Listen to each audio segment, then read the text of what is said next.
Hey everyone, and welcome to my talk today. In order to have future foresight, it requires that we look back at events that have already taken place, and that is what I'll be doing in my talk today. I'll be presenting a retrospective of 2021 and do some analysis and insights of some of the major security news and events that have taken place over the past year.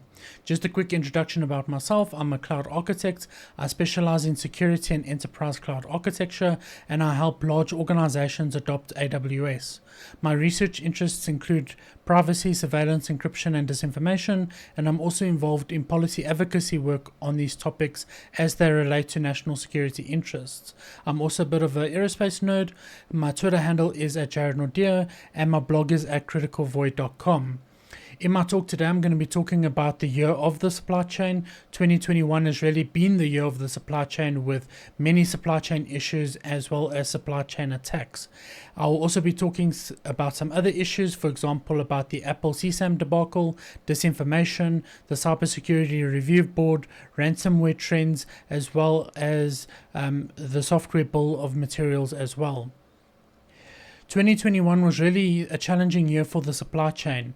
Fire, drought, geopolitics, and the pandemic really stretched these supply chains to their breaking points, and there is a worldwide shortage of rubber, lumber, a specific type of chlorine due to a massive fire at a production facility, a shortage of semiconductors and chips, which have had a massive impact in the automotive industry, as well as in the shipping and transportation industry as well, where there isn't enough containers, as well as very long wait times at the various ports.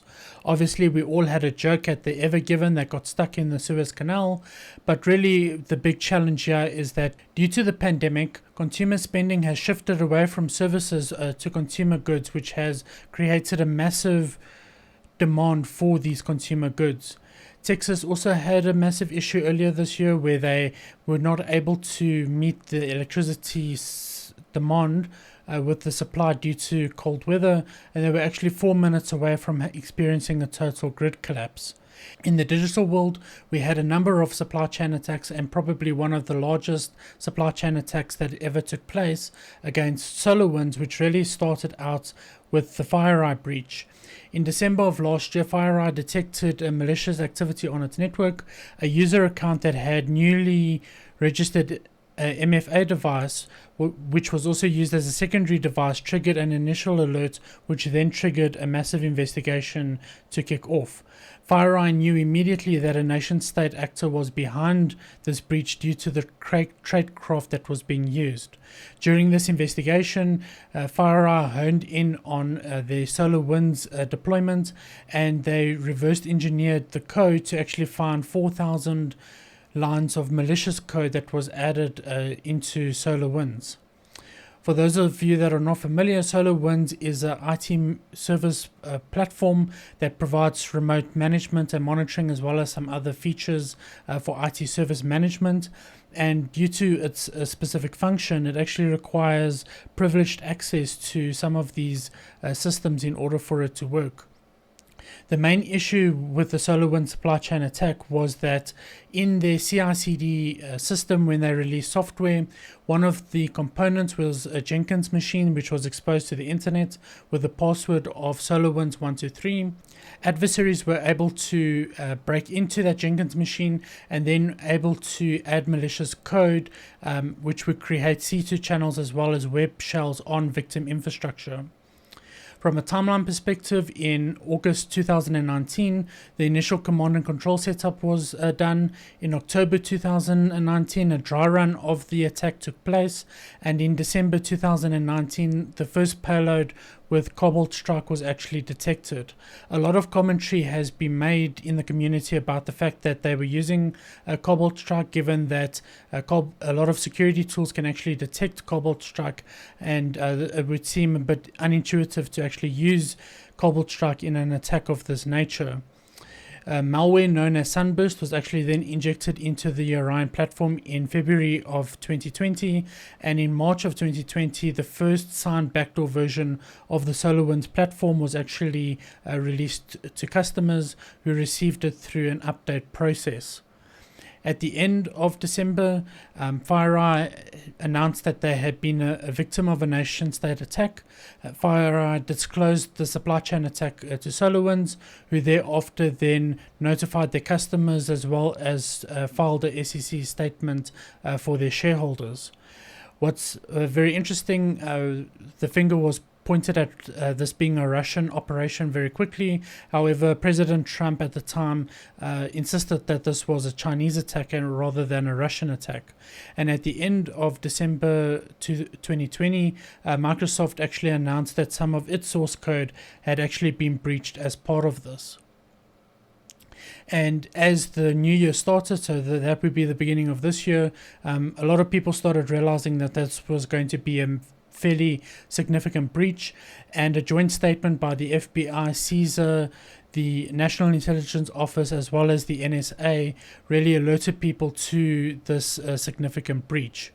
In terms of impact, this attack allowed adversaries to get access to Microsoft source code as well as to the SAML signing tokens for 40 companies, which allow attackers to log into services and infrastructure directly without MFA. In most cases, when you log into something with SAML, that's typically done by some kind of identity platform, and by having those keys, you effectively can bypass that infrastructure, which would also then enforce MFA in the process.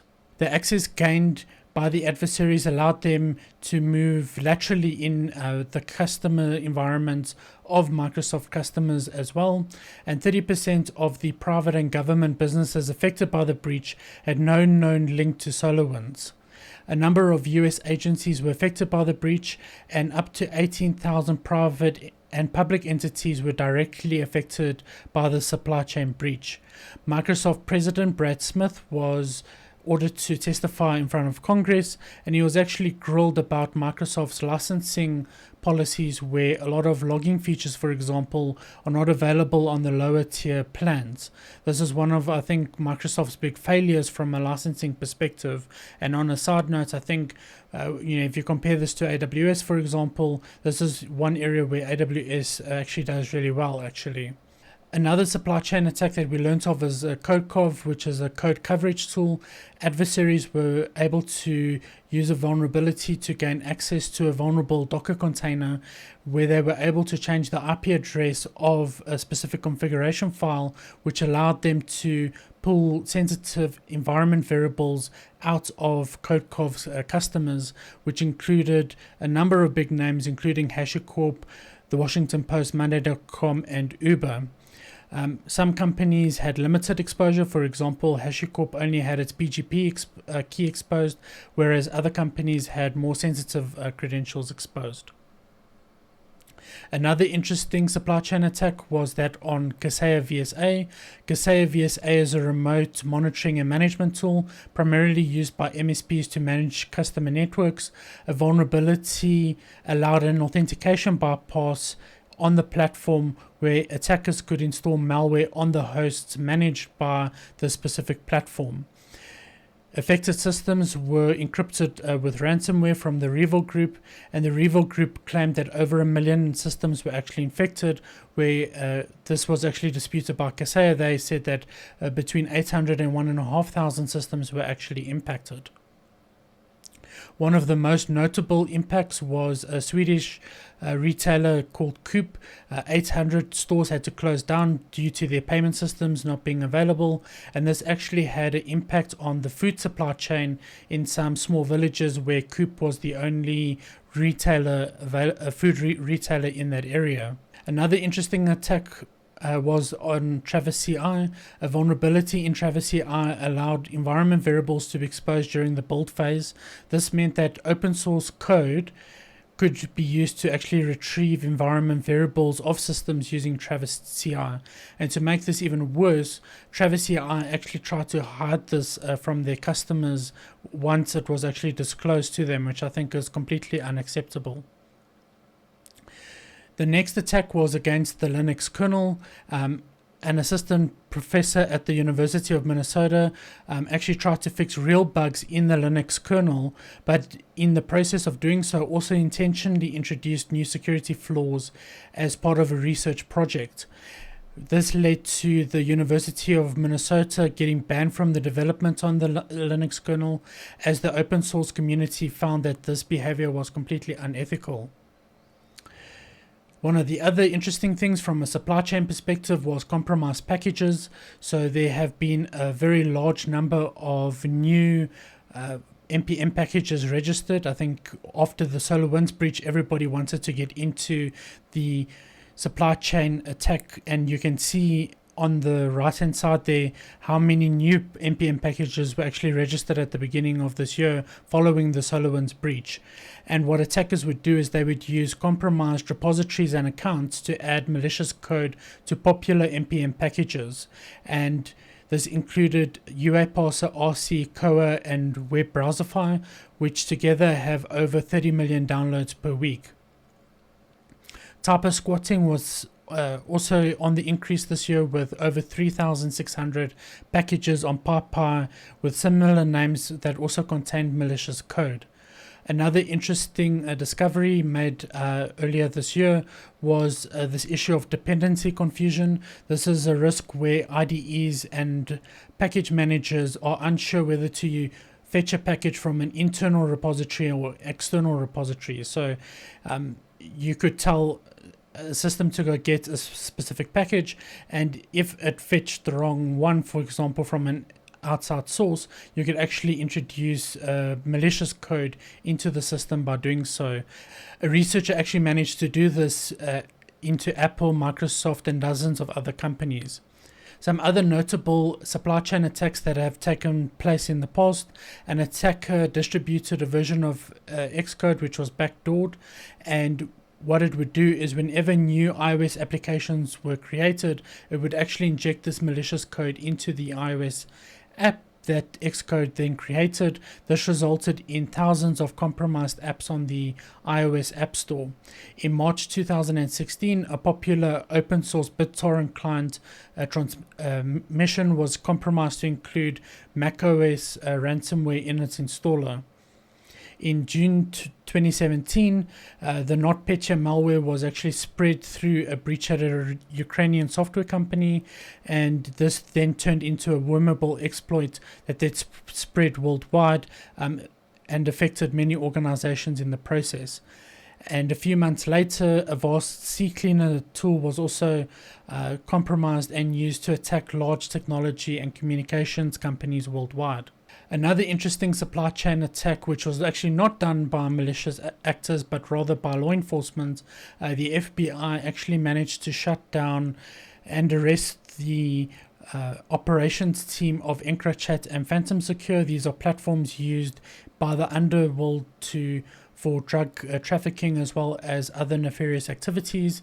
And after the FBI did this, they realized that there would be a massive hole left in the underground market for a secure messaging platform, and they had this brilliant idea of creating their own backdoor secure messaging platform that they would want to share with all of the members of the underground. So that's exactly what they did. They teamed up with the Australian Federal Police and Europol to basically set up a bunch of secure backdoored phones, and they then created a new service called ANOM that was only available on purchased devices. They already used the trust networks that were already present in the underworld, and they ensured that the system was only invites only, and they used influencers in the underground to basically spread these devices around, and the scarcity made people believe that this platform was actually really secure. What they also did is they used a clever cryptography so that the messages were end-to-end encrypted, but they had the master key so that they could intercept and decrypt all of the messages as they were being sent around the world. And the FBI let the service run from 2018 to 2021, and during this period 200 million messages were intercepted from 11,800 devices in over 90 countries. And here's a map. You can see the law enforcement agencies in North America, Europe, and Australia and New Zealand were involved in this operation. When arrests started to take place, they seized a large amount of currency as well as phones. You can see a specific, drug trafficking arrangement taking place here. They also then went to seize the drugs that were being currently trafficked, and you can see a number of interesting containers as this occurred. More than 800 suspects were arrested, and more than 40 tons of drugs were actually seized as part of this operation, as well as 250 firearms were seized. One notable thing about this is that the FBI routinely complains that they are going dark due to encryption, but one thing we can actually take away from this is that actually these initiatives allow law enforcement, to go after their targets without requiring backdoors in on our phones. Moving on to ransomware. Over the past few years, ransomware has really exploded in both the number of victims as well as the amount of money paid to ransomware groups.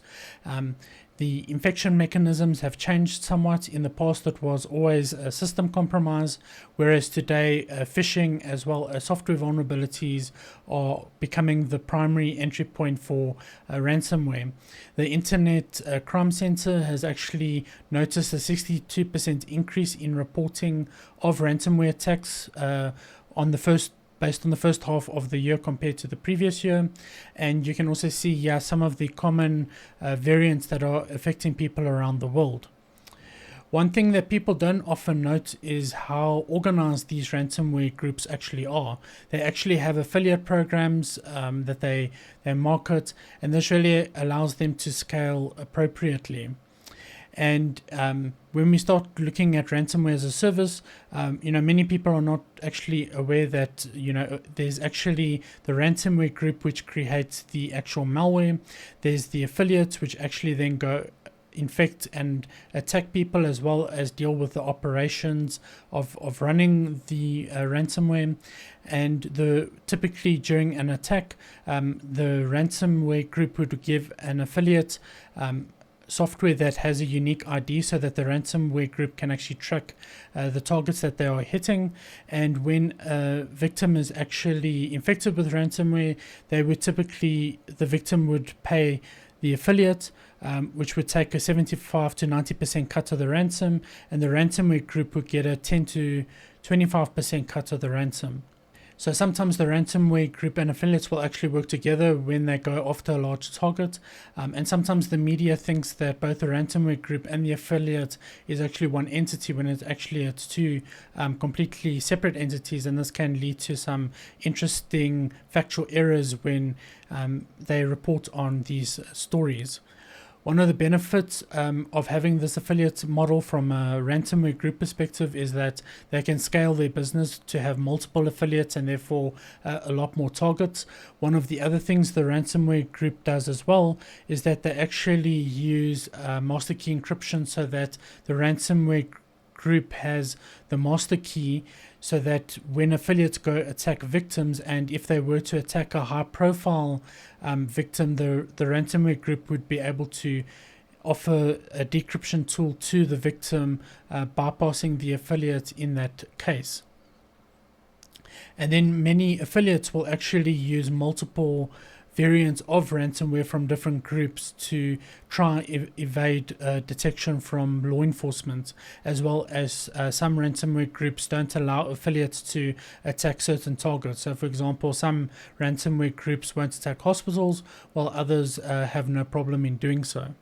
One of the interesting supply chain attacks from a ransomware perspective that took place was the attack against Colonial Pipeline, where an unpatched legacy VPN was used by the DarkSide ransomware group to encrypt all of their systems, and they demanded a $4.4 million ransom. The Colonial Pipeline processes 45% of all of the fuel in the US. And this led to a number of fuel shortages as people were hoarding fuel, including some unintelligent people who, for example, this person on the right-hand side of the screen who used a top inside his pickup truck and then filled it up with fuel, which is not a very smart thing to do. After this attack had taken place and the Colonial pipeline had actually paid out the ransom, $2.3 million went to the affiliate and $2.1 million went to the DarkSide ransomware group. The Justice Department was actually able to seize and recover $2.3 million of the $4.4 million ransom payment. Another large ransomware attack was against JBS, which is the world's largest meat processor based in the US and Australia. The Revil Group was behind this, and they demanded an $11 million ransom. Last year I spoke about somebody that passed away after a ransomware attack hit a hospital, which actually delayed treatment, and a subsequent investigation actually turned out that the patient died of other causes, although the ransomware incident was actually a factor in the death. What came to light this year was actually the first death that's actually almost directly attributable to ransomware. An expectant mother went to a hospital to deliver her baby, and she was not aware that the hospital was actually in the process of recovering from a ransomware attack. The ransomware attack took out the IT network that the hospital was using, and this IT network supported vital monitoring systems that would look at fetal vital signs, and this was not communicated back to the nursing staff who was looking after this mother-to-be. And they were not aware that the baby was actually distressed, as the umbilical cord was actually wrapped around the baby's head. And this led to severe brain damage, and the baby then passed away 9 months after birth. This came to light this year because the family is currently suing the hospital, because they argue that had they known that the hospital was under a ransomware attack, they probably would have gone to another hospital. The response from the federal government to ransomware has been quite fierce. The FBI and State Department have offered a reward of $10 million to the DarkSide ransomware group, as well as a separate reward for $10 million for targeting the leadership of the Revil ransomware group, and an additional $5 million for information of the affiliates or partners. One of the interesting things that happened was that Paul Nakasone, who's the director of the NSA and the commander of Cyber Command, actually spoke at a recent conference saying that, in the past the FBI always dealt with ransomware because it was criminal activity. However, when ransomware starts touching critical infrastructure, it now becomes a national security issue. And if you read between the lines here, what he's actually trying to say is he actually believes that the government should actually allow intelligence agencies around the world, including the NSA, to actually go after these ransomware groups. And Cyber Command actually took out a bunch of infrastructure from a number of ransomware groups, including DarkSide, actually after this event. One of the other things that the government has done is they've set up a number of resources, including a website where people can get immediate help during an incident if they need to. They also went after the people behind the Kaseya VSA breach. One of them has been arrested and the other one is wanted by the FBI. In the indictment, they claimed that these two affiliates, they were able to get $6.1 million from the various attacks that they were involved in. Earlier in May, President Joe Biden actually signed an executive order to improve the nation's cybersecurity. As part of this, they wanted to improve the software supply chain security, as well as incident response, as well as the security posture in the federal government. In 2018, CSAM was actually created, but they realized that they actually need to go further than that. So the Office of the National Cyber Director was created.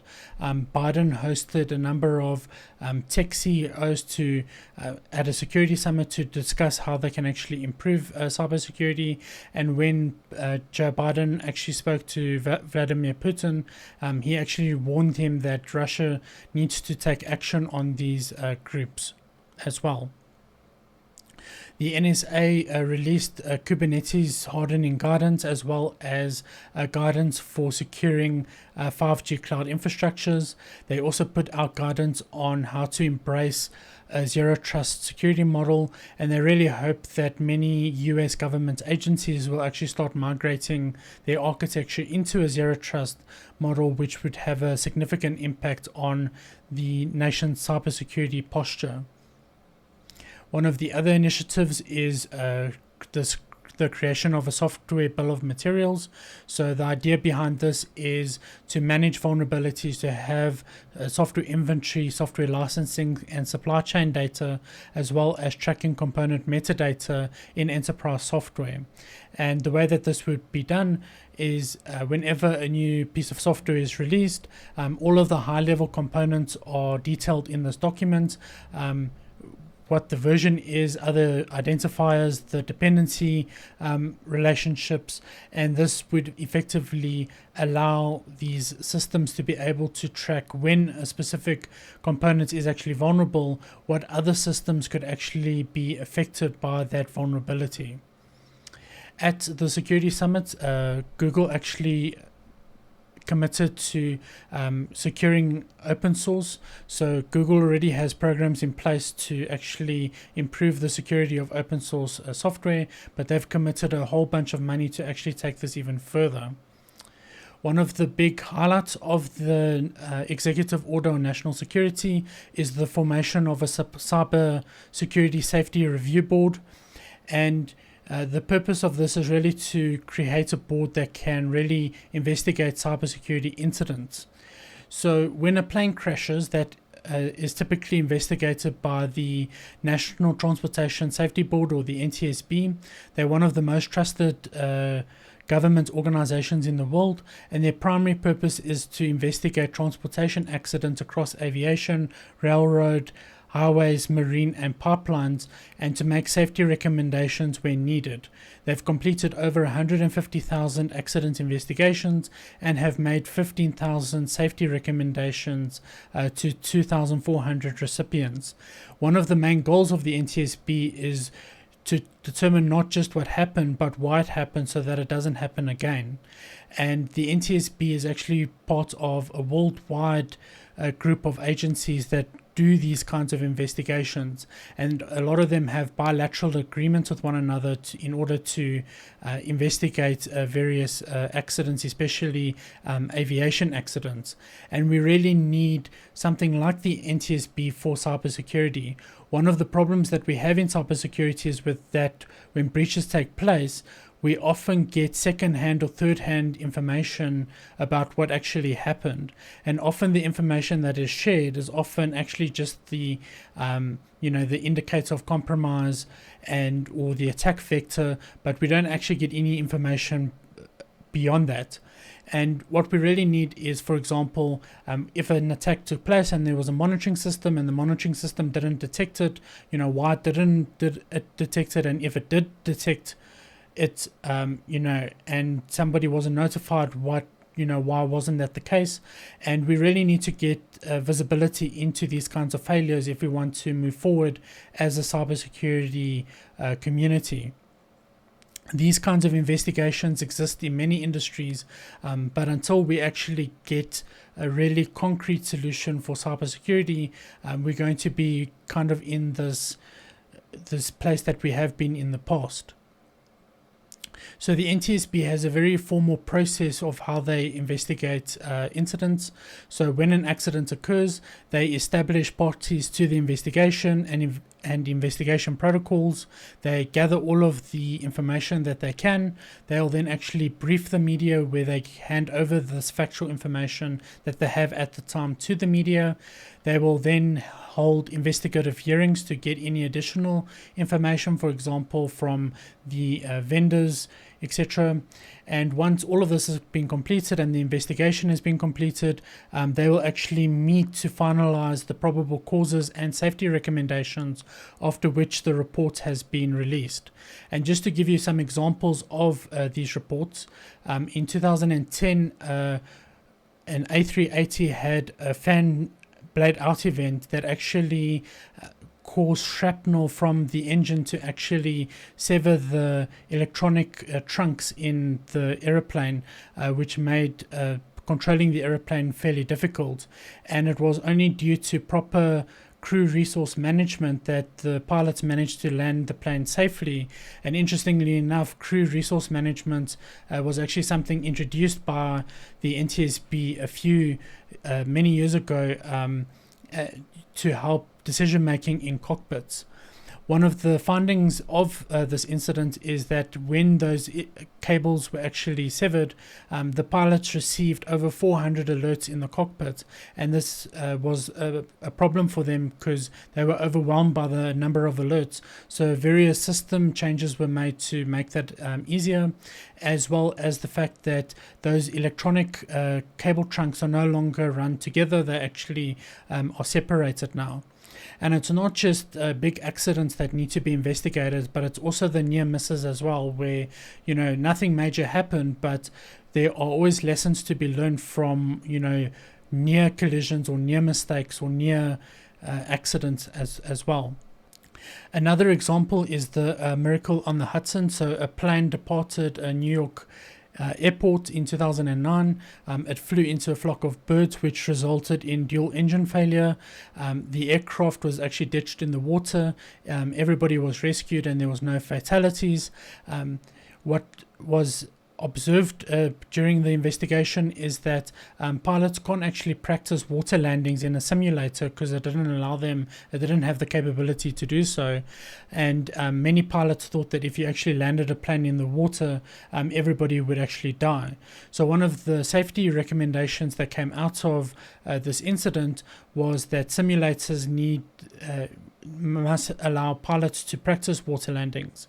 Earlier this year, a Trans-Air cargo flight that departed Hawaii had a dual engine failure. The pilot successfully ditched the plane in the sea. They were rescued by the Coast Guard. They never had any injuries. But an interesting question to ask is, had they not been able to train in the simulator to do the ditching, would this event have turned out any differently?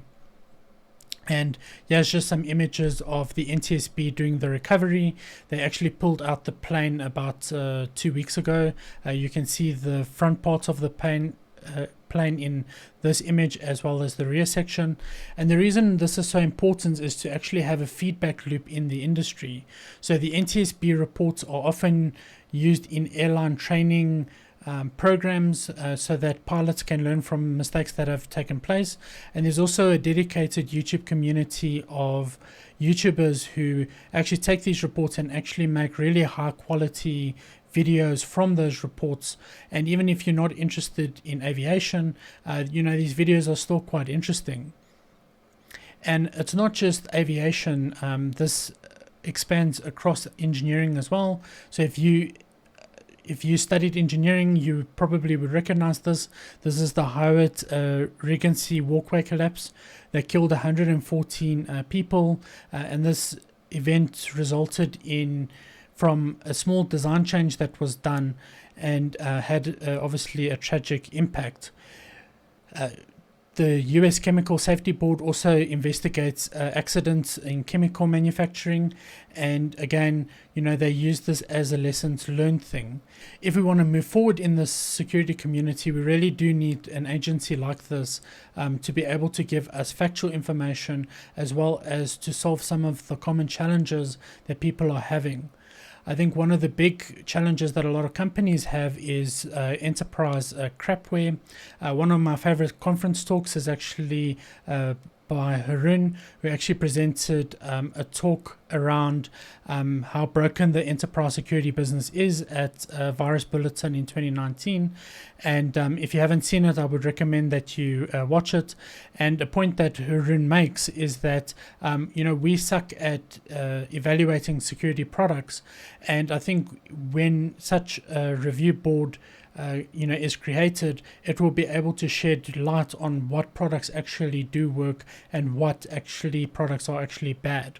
To close off this topic, I think we are in a sorry state when 8 of the 25 most exploited vulnerabilities are actually in security gear. 30% of all of the vulnerabilities across the US government are actually in their security software and hardware. And until we start fixing the core issues behind this, I don't think we'll actually move forward from a security posture perspective. The next topic is disinformation, or how the supply of information has been twisted. Over the past year with the coronavirus, there's been a large anti-vax movement to undermine the rollout of the COVID-19 vaccine. They often will spread false, baseless claims with emotionally charged imagery and language to provoke an emotional response from the reader. And research done by the Center for Countering Digital Hate discovered that 12 individuals called the Dirty Dozen were responsible for 65% of all of the disinformation related to the coronavirus vaccine. And these individuals have a large following and have routinely, peddled these baseless claims about the coronavirus and the vaccines. And in doing so, many of them have generated a large amount of revenue by pushing alternative unproven treatments and cures for COVID-19. A lot of them have books and webinars and seminars that they have, as well as pills that they then sell. And this is obviously ironic because many people won't take the vaccine because they say they don't know what's in it, but they'll happily take a pill from an unregulated person, which I think is quite ironic. While disinformation around the coronavirus vaccine may pose a public health issue, the real challenge is when disinformation has been weaponized to spread false, baseless claims. For example, the theory that the US election was stolen. This led to real-world violence on January the 6th during the insurrection of Trump supporters, where the US Capitol was actually attacked in an attempt to overthrow the election. And this obviously raises, the issue of how do we actually, address these issues. There was a rather controversial op-ed in the New York Times about the limits that free speech should have. I personally believe in free speech. However, how do you actually go about combating disinformation while making sure that you don't infringe on free speech rights? And this is really a hard problem. This is really a hard problem to solve. Next up is the Apple CSAM debacle of how Apple, betrays its values. In the past, Apple has proclaimed that privacy is one of its core values and has routinely taken shots at its competitors such as Google regarding privacy. However, in August of this year, Apple announced plans to put content scanning technology on iPhones to combat child sexual abuse material, or CSAM. As part of this announcement, they also announced initiatives to combat nudity in messages. I'm not going to go into that. I'm going to focus on the CSAM issue.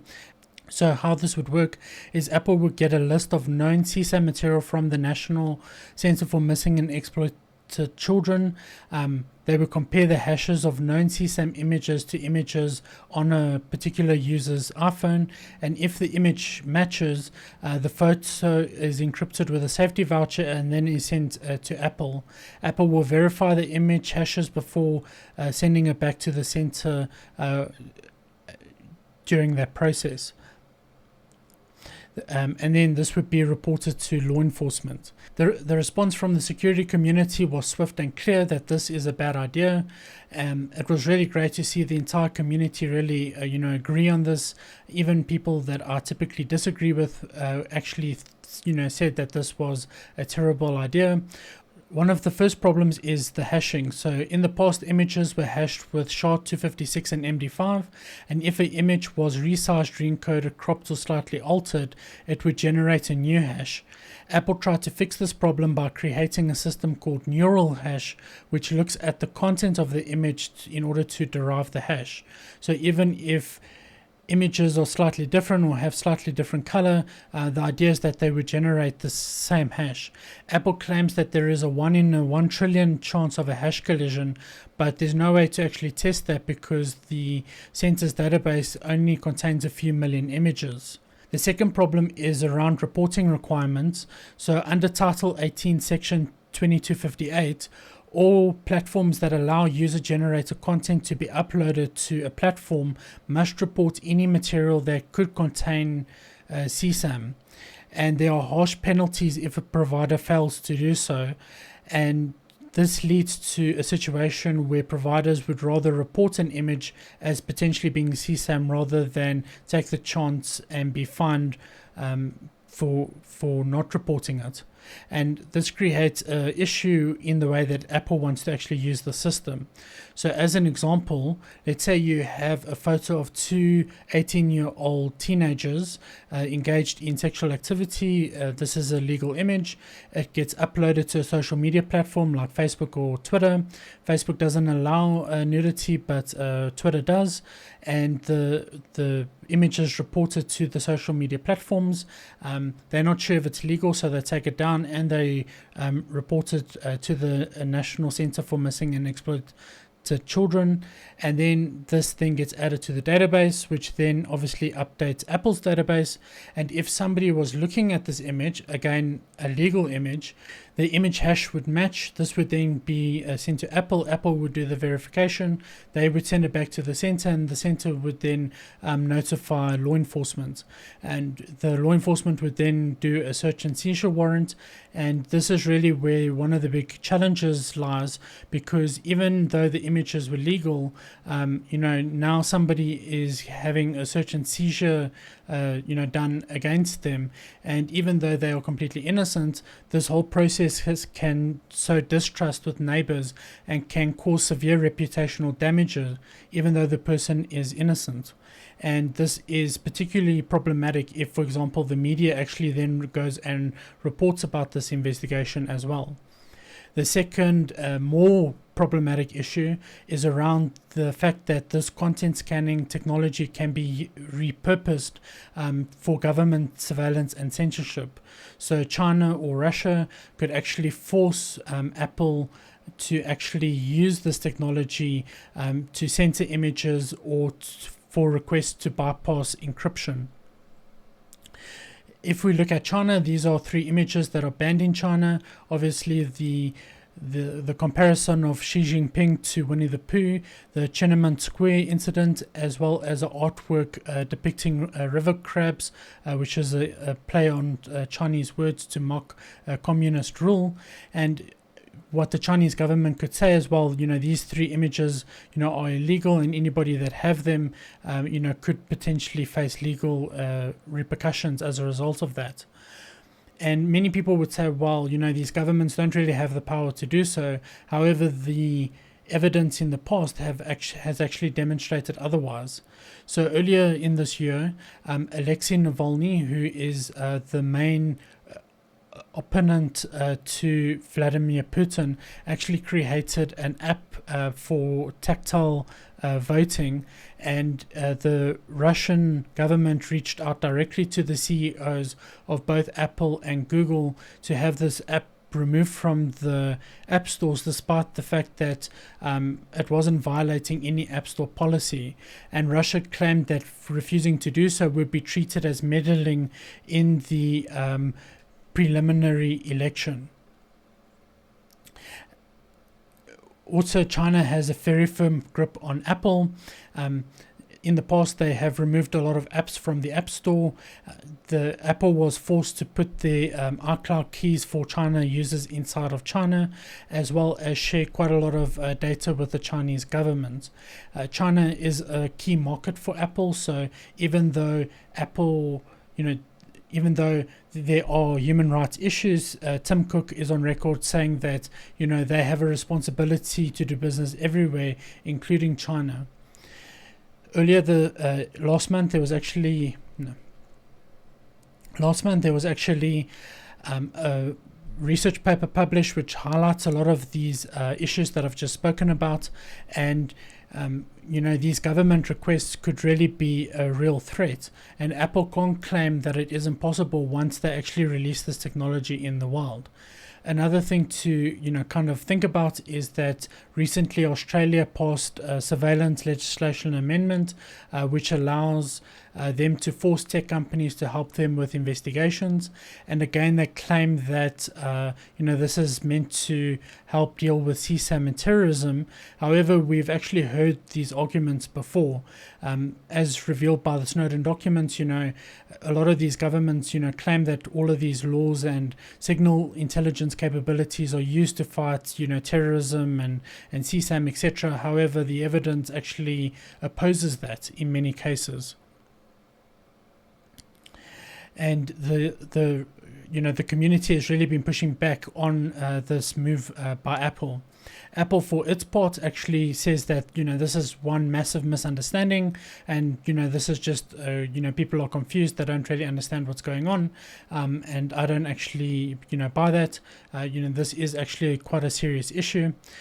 One of the things that really enraged the security community was the fact that an email sent by the National Center for Missing and Exploited Children after Apple had released this, basically congratulating and thanking them for doing this, had this infamous line where they say that the days to come will be filled with screeching voices of the minority, and this really made a lot of people upset, including myself, because if we believe in privacy and civil liberties, are we now a screeching voice of the minority? And this is a classic if you're not for us, you're against us kind of argument, which I think is actually a load of rubbish.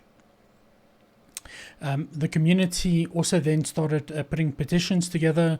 This was an open letter requesting that Apple stop the deployment of this content monitoring technology, and that Apple issue a statement reaffirming their commitment to end-to-end encryption. Over 8,500 individuals and 34 organizations signed this letter. The Electronic Frontier Foundation also created a call to action, and 15,000 people actually signed this petition, as well as 90 organizations co-signed this letter, which was sent to the CEO of Apple. Apple, for its part, actually relented and actually decided to put all of their plans on hold, mainly due to the fact that they didn't want this to overshadow the launch of the new iPhone 13. So they, put this on pause. However, what the Electronic Frontier Foundation did on the day of the launch of the iPhone 13, they actually flew a banner over Apple Park, to kind of protest this move by Apple. In closing, we shouldn't have to give up our civil liberties to fight CSAM or terrorism. We know from the past that these things have very little impact, and once you give up your civil liberties, you don't actually get them back. So this is no laughing matter. And with that, that's the end of my presentation. Thank you very much.